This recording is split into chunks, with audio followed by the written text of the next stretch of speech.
तो सिर्फ इंडिया में एक ही शहर है जिसका नाम गुजरात है और बिहार लावारिस है। बिहार के माँ बाप से उनके बच्चों को दूर भेजने के लिए ट्रेन देते हैं आप, उनके पत्नियों से दूर भेजने के लिए ट्रेन देते हैं, उनके बच्चों के शिक्षा के लिए कुछ नहीं करते। मैं इनसे यही पूछता हूँ कि भाई ये बताइए कि मंदिर बनाइए, मस्जिद बनाइए, गुरुद्वारा बनाइए, सनातन अपनाइए, लेकिन रोजी रोजगार खातिर का ट्रंप को वोट देने जाएंगे। मैं इस चुनाव में वादे नहीं कर रहा हूं। मैं एनडीए के जितने भी नेता हैं, मैं उनसे सिर्फ सवाल कर रहा हूं कि आप तो हमारी बुराइयां गिना देते हो, लेकिन आप अपना काम वह गिनाओगे। तो मेरे तरफ से जितने भी मंच पे बैठे हुए माने अखिलेश भैया, मेरे सुनील चाचा, मेरे पिताजी भी आए हैं, विजय लाल यादव जी मेरे बड़े भाई हैं, और जितने भी हमारे लोकल लीडर जो खेसारी बन के मैदान में अड़े हुए हैं और खेसारी बन के लड़े हुए हैं, उनके लिए एक जोरदार हल्ला करो। तो थैंक यू सो मच। मैं नेता नहीं बल्कि आप सबका बेटा हूं, इसीलिए दिल की बातें कह जाता हूं।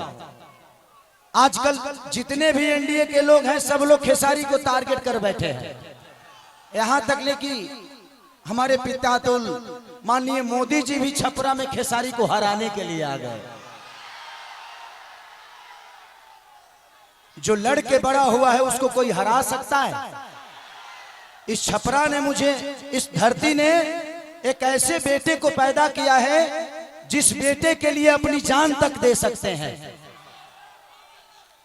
छपरा जिस दिन विजय होगा ना, सिर्फ बिहार ही नहीं बल्कि हिंदुस्तान जानेगा कि ये खेसरिया को छपरा वालों ने कितना प्यार दिया है। और आज हम सबके गार्जियन स्वरूप अखिलेश भैया ने मेरे से कई बार बोले कि चुनाव लड़ते काहे नहीं हो, आ जाओ। मैं बोला कि भैया मैं राजनीति में नहीं आना चाहता। कोई बात नहीं, आप करो, जहां हो खुश रहो। लेकिन मुझे क्या पता था कि हमको यह करना पड़ेगा। बट कोई नहीं, शायद भगवान को कुछ अलग ही मंजूर है। शायद चाहता था कि खेसारी के आने के बाद ही सरकार बदलेगी। तो सिर्फ इंडिया में एक ही शहर है जिसका नाम गुजरात है और बिहार लावारिस है। बिहार के माँ बाप से उनके बच्चों को दूर भेजने के लिए ट्रेन देते हैं आप, उनके पत्नियों से दूर भेजने के लिए ट्रेन देते हैं, उनके बच्चों के शिक्षा के लिए कुछ नहीं करते।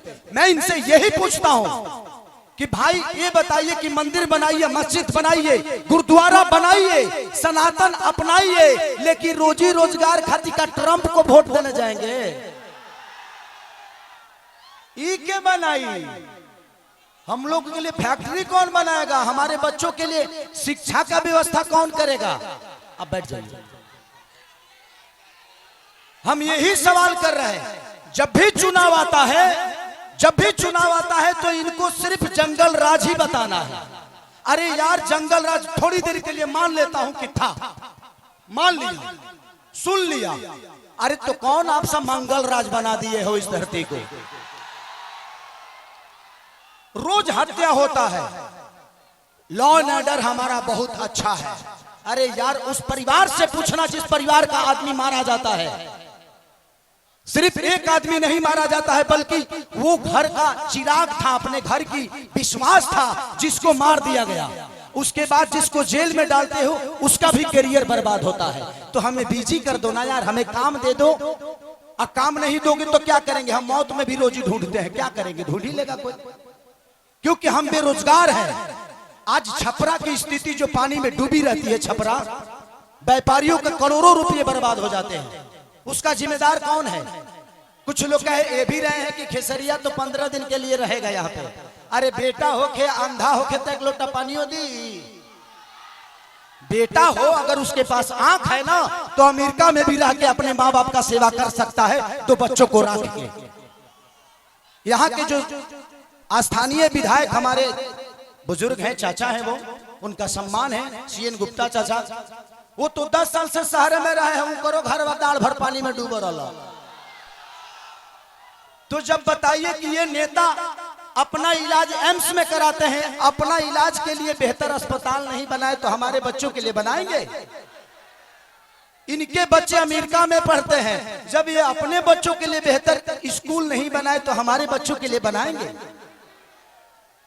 आज 20 साल से एनडीए की सरकार है, कोई बता दे कि एक भी फैक्ट्री हमारे बिहार में लगी है? लगी है? लागल बा? लागल नहीं खे, लोग यहां से भागल बा। अब जाके बिहार जागल बा। खेसरिया पागल बा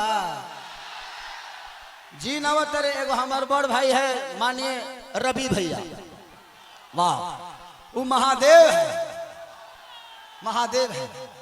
ये जीते जी तो हमारी जिंदगी को नरक बना देते हैं और मरने के बाद गोरखपुर में स्वर्ग की सीढ़ी लगवा देते हैं। माननीय मुख्यमंत्री योगी जी बैठे हुए हैं और कह क्या रहे हैं, महादेव तुम लोग यहां चलोगे तो स्वर्ग में जाओगे। जीते जी तो कुछ दिए नहीं, अब मरने के बाद कौन आदमी हर हर महादेव करके चलता है जी? तो योगी जी को भी समझ रहा है कि किसके हाथ में हम गोरखपुर सौंप दिया यार। हमें जीते जी स्वर्ग चाहिए। ऐसे लगता है कि रावण का काम अधूरा रवि भैया पूरा करने आए हैं। हमारे बड़े भाई मनोज भैया क्या बोल रहे हैं?